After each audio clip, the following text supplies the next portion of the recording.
água cristalina que jorra do peito aberto de Jesus lá na cruz. É uma água viva que cura e que liberta, cuja fonte é o próprio Jesus. Em nome do Pai, do Filho e do Espírito Santo. Amém. Vocês estão bom, né? Então vamos à correção das últimas atividades sobre os dogmas do Espírito Santo. Número 1, é correto dizer sobre o Espírito Santo, exceto. De baixo para cima, faz parte da Santíssima Trindade? Sim, a Santíssima Trindade é Pai, Filho e Espírito Santo. Faz parte, sim. Letra C, é adorado? Sim, nós adoramos apenas Deus, Deus em suas 3 pessoas. Pai, Filho e Espírito Santo. É correto dizer que nós adoramos o Espírito Santo. B, procede do Pai e do Filho. Correto, está no credo, né? Procede do Pai e do Filho, e com o Pai e o Filho é adorado e glorificado. O Espírito Santo, letra A, é uma pomba? Não. Como nós já vimos, a pomba é um simbolismo, né? A gente não pode dizer que o Espírito Santo é pomba, que o Espírito Santo é fogo, que o Espírito Santo é vento, né? É sopro, não, tudo isso é símbolo, é simbolismo do Espírito Santo. Então, exceto aí é o A. Sobre a solenidade da Santíssima Trindade, tem uma questão sobre essa, tem um asterisco sobre essa questão aqui. Acontece no domingo seguinte a Pentecostes, correto? Em 2021 cairá em 23/5? Bom, eu estou perguntando aqui sobre o domingo da Santíssima Trindade, não é sobre Pentecostes. Então Pentecostes vai cair no dia 23, mas a Santíssima Trindade é um domingo depois. Então, não é dia 23, é da dia 30, né? Só que, por eu ter dado esse mole, colocado o domingo que vai cair Pentecostes, ter colocado a palavra aqui Pentecostes, então eu também vou considerar como certo quem marcou a letra A, por causa dessa observação, né? Porque a pessoa pode ter entendido que eu estava me referindo a Pentecostes. Então quem marcou A eu também vou dar como certo, beleza? E a letra B diz que todos estão errados. A letra C, é solenidade de cor vermelha? Não. Cor vermelha é só o Espírito Santo, só Pentecostes. É a cor do fogo. Simboliza o fogo. Um dos símbolos do Espírito Santo, que é o fogo. A Santíssima Trindade está sendo celebrada as 3 pessoas, né? Pai, Filho e Espírito Santo. Por isso é uma solenidade de cor branca. D, é solenidade de data fixa? Não. Data móvel, depende de Pentecostes, né? E Pentecostes depende da Páscoa. Pentecostes 50 dias depois da Páscoa. Aí no domingo seguinte é a solenidade da Santíssima Trindade. Bom, então eu vou considerar certo quem marcou a A e quem marcou a B. A resposta certa mesmo é a B. Mas, por eu ter colocado esse dia 23 aqui, podia ter colocado outro dia, né? Outra data, domingo. Eu acho que confundiu. Então quem marcou A eu vou dar certo também. Certo? São símbolos do Espírito Santo: nuvem e luz, fogo e água. Certo. B, todas estão corretas? Bom, vamos ver, né? Vamos continuar. A letra A já está certa, vamos ver o resto. A letra C diz que a pomba, a terra e o selo. Não, a terra não. Não tem lugar nenhum que diz que a terra é símbolo do Espírito Santo. E a letra D, imposição das mãos, é óleo, sim. Folha, também. Nunca vimos, né? A folha sendo usada como símbolo do Espírito Santo. Então, é a letra A. 4. Sobre heresia, sobre o pecado da heresia. A Igreja de Nosso Senhor não pode errar em questões fundamentais da fé. Certo. Cristo nos assegurou isso. Quando a igreja proclama um dogma, ela o faz com auxílio do Espírito Santo. Sim. Por isso, quem nega um dogma comete o pecado de heresia. Exatamente. Uma pessoa, principalmente quem ensina, né, quem prega, um catequista, um padre, até mesmo um bispo, que ensina uma coisa contrária a um dogma, comete o pecado grave de heresia. É grave porque você está ensinando uma coisa errada para o fiel. E o fiel pode ficar o resto da vida com aquele ensinamento errado. Por isso que é um pecado grave. Então a letra A está certa, né? B. Enquanto o assunto está em discussão pela igreja, o fiel é livre para crer ou não em tal questão. Exatamente. Enquanto a igreja não bateu o martelo, a gente é livre. Depois que o Papa ex cátedra, ou seja, da cadeira, proclama o dogma, torna-se uma verdade de fé, e negá-la coloca o fiel em pecado de heresia. Exatamente. Até a igreja bater o martelo, a gente pode discutir. Quando a igreja, auxiliada pelo Espírito Santo, bate o martelo e diz: olha, Nossa Senhora está no céu de corpo e alma. Pronto, é dogma. Quem pregar contra, quem duvidar, está fora da fé católica e não pode nem comungar. Porque para comungar, nós temos que estar em estado de graça e em perfeita comunhão com a santa doutrina católica. Um exemplo disso é a heresia macedonista, que nega a divindade de Jesus Cristo. Bom, a pegadinha tá aí, né? Essa questão tá errada só por causa disso, porque o macedonismo não nega Jesus Cristo, nega a divindade do Espírito Santo. Ficar atento nessas questões. Letra C. Roma locuta, causa finita. Roma falou, a causa se encerrou. Roma aqui se refere à igreja, exatamente. Ou seja, podemos discutir uma suposta verdade de fé até a igreja se pronunciar sobre tal fato. Quando a igreja se pronuncia, a causa é finita, ou seja, a questão se encerrou.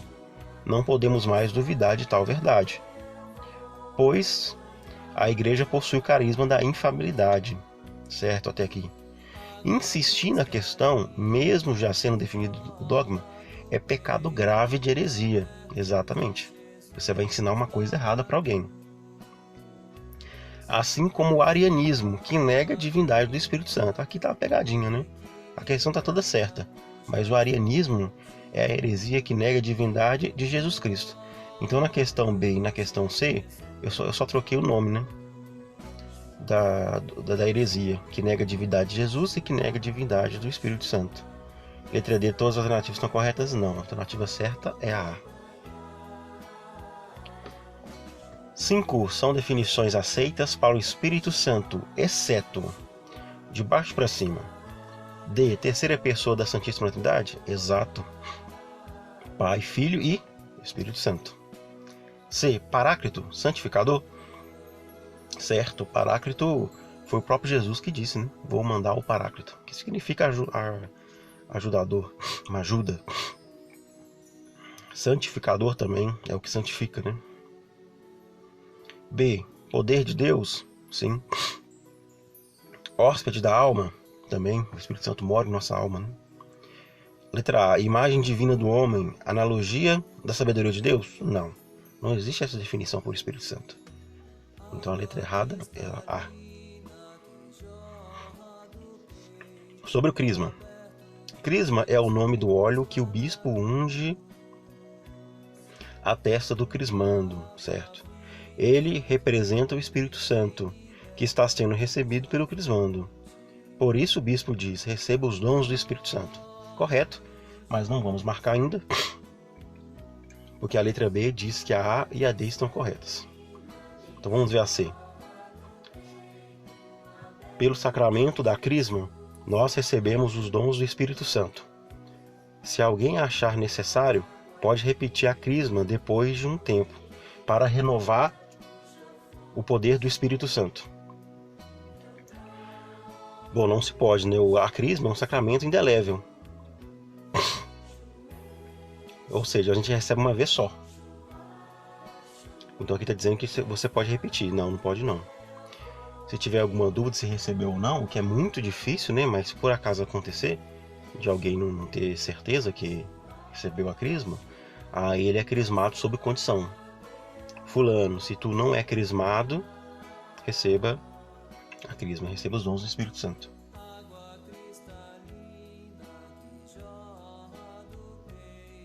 D. Podemos dizer que ao crismar, nós nos tornamos como que soldados de Cristo, certo? Até por isso, o crismando leva um pequeno toque no rosto. Esse sacramental eleva o cristão à idade adulta da fé. É também de caráter indelével, sim, ou seja, marca o cristão para o resto da vida e não pode ser repetido. Bom, como eu disse, tem que ficar esperto nessas definições, né? A crisma não é um sacramental. A crisma é um sacramento, é um dos 7 sacramentos. Sacramental, como nós já vimos, são coisas que dependem da nossa fé. Então é o sinal da cruz que você faz, é a água benta que você passa na testa, é uma imagem de Nossa Senhora que você beija, né? Então a letra D está errada por causa disso. Analise as seguintes passagens bíblicas. Aqui a gente está falando um pouquinho sobre as figuras de linguagem, que nós não vimos agora sobre o Espírito Santo, mas nós já tínhamos visto um tempo atrás, né? Eu acho que foi a nossa primeira matéria. E também era só dar uma pesquisada também, né? Não era nada muito difícil. Então vamos lá. 1. Vós sois o sal da terra. Jesus falou isso pra gente, né? Para os seus filhos. É uma metáfora. Não é verdade? Vós sois o sal da terra. Você é a cara de pau. Tudo isso são metáforas. Porque nós não somos... ninguém é sal. Entende? É uma forma de dizer. Então é uma metáfora. Porque olhas a palha que está no olho do teu irmão e não vês a trave que está no teu, ou seja, está exagerando, né? Você já viu que a gente fala assim, faz 1000 anos que eu estou esperando, né? É um exagero. O nome disso é hipérbole. Você exagera para ficar claro alguma coisa, né? E depois lá, o Senhor sentiu o suave cheiro e o Senhor disse em seu coração. Ou seja, tá colocando feições humanas em Deus. Deus é espiritual. Deus não tem corpo como nós. Então Deus não vai sentir cheiro, Deus não... Enfim, é uma forma para a gente entender. O nome disso é antropomorfismo. Então, a letra C aí é correta. São dons do Espírito Santo. Vamos ver, fortaleza, temor de Deus e sabedoria, certo. Mas não vamos marcar ainda porque a D diz que a A e a B estão corretas. B. Ciência, conselho, entendimento e piedade. Correto, aqui se formou os 7 dons, né? Na C diz caridade, castidade e paciência. Então, esses 3 aí não são dons, são frutos do Espírito Santo. Né? Então a resposta é a D. 9. Qual a relação dos concílios de Nicéia e Constantinopla com os dogmas sobre o Espírito Santo? O concílio de Nicéia e Constantinopla que deu de onde nasceu o nosso credo niceno-constantinopolitano. O concílio de Constantinopla confirmou a divindade do Espírito Santo, certo? Esse dogma já existia antes do concílio e ninguém questionava, mas os padres conciliares, ou seja, os padres que participaram do concílio, né, os bispos, acharam por bem confirmá-lo. Está errado, porque está dizendo aqui que o dogma já existia antes do concílio, e não existia. Ele foi confirmado, ele começou, entrou como depósito da fé justamente no concílio. Justamente porque lá o patriarca macedônio colocou em dúvida essa questão da divindade do Espírito Santo. Então esse dogma não existia antes do concílio, foi só depois. B. Enquanto o concílio de Nicéia se aprofundou na divindade de Jesus Cristo, o de Constantinopla foi mais dedicado à divindade do Espírito Santo. De tal concílio nasceu a oração do credo, e com o Pai e o Filho é adorado e glorificado, certo? Os 2 concílios tiveram mais coisas, não foram só sobre a divindade de Jesus e do Espírito Santo. Mas, de forma assim, mais extensa, mais profunda, o concílio de Nicéia falou sobre a divindade de Jesus e o concílio de Constantinopla sobre a divindade do Espírito Santo. Então tá certo. A letra C diz que B e D estão corretas, vamos ver. Né? B já está correta, vamos ver se a D está. O concílio de Constantinopla foi impulsionado pela linha de pensamento do patriarca dessa mesma cidade, Macedônio, certo? Que negava a divindade do Espírito Santo. Ao final do concílio foi composto o nosso credo atual, que confirma o Espírito Santo de igual natureza a Deus e Jesus. Deus aqui com D minúsculo, né? Tá errado, tem que ser sempre com D maiúsculo. Exatamente, o concílio confirmou a divindade do Espírito Santo. Confirmou o Espírito Santo de igual natureza do Pai e do Filho. Então, com o Pai e o Filho é adorado e glorificado. Então, realmente é a letra C. Sobre a liturgia das celebrações do Espírito Santo. Na missa do Crisma, a igreja se veste de vermelho. Já em Pentecostes, a igreja estará de branco. Não. Em Pentecostes também estará de vermelho. Toda celebração que tem mais o Espírito Santo, ela é vermelha, porque remete ao fogo do Espírito Santo. Então, se a questão for só o Espírito Santo, ela sempre será vermelha. Então tá errado. A Pentecostes também é vermelho. B. Solenidade da Santíssima Trindade, Pentecostes e a Missa do Crisma. Em todas essas celebrações, a igreja estará de vermelho. Não, porque a Santíssima Trindade não celebra só o Espírito Santo. Celebra o Pai, o Filho e o Espírito Santo. Por isso é uma solenidade de cor branca. C. A Crisma não está entre os sacramentos de caráter indelével. Indelével é aquele sacramento que te marca para a vida toda, que você não pode repetir, que são 3. O batismo, a ordem e o crisma. Então aqui está dizendo que o crisma não está entre eles, mas está errado, porque está sim. D. O nome Pentecostes remete ao número de dias que se passou entre a ressurreição de Cristo e a vinda do Espírito Santo sobre os apóstolos. Exatamente. Pentecostes vem de 50, né? Eu sempre falo disso. Quantos títulos mundiais o Brasil tem? 5. Então o Brasil é pentacampeão. Então por que Pentecostes? Porque foi 50 dias depois da Páscoa. E mais ou menos 10 dias depois da ascensão. Jesus subiu aos céus. Mais ou menos depois de 10 dias, mandou o Espírito Santo. E os apóstolos ficaram cheios do Espírito Santo, tomaram coragem. Tanto é assim que foram todos martirizados, com exceção de João Evangelista. Certo? Então, muito bem. Parabéns para quem acertou, muitos. E ótima semana para vocês. Vamos pedir o Espírito Santo que nos ajude, que esteja com a gente, para que a gente jamais cometa um pecado mortal, para que a gente sempre fique em estado de graça. Amém? Até a próxima.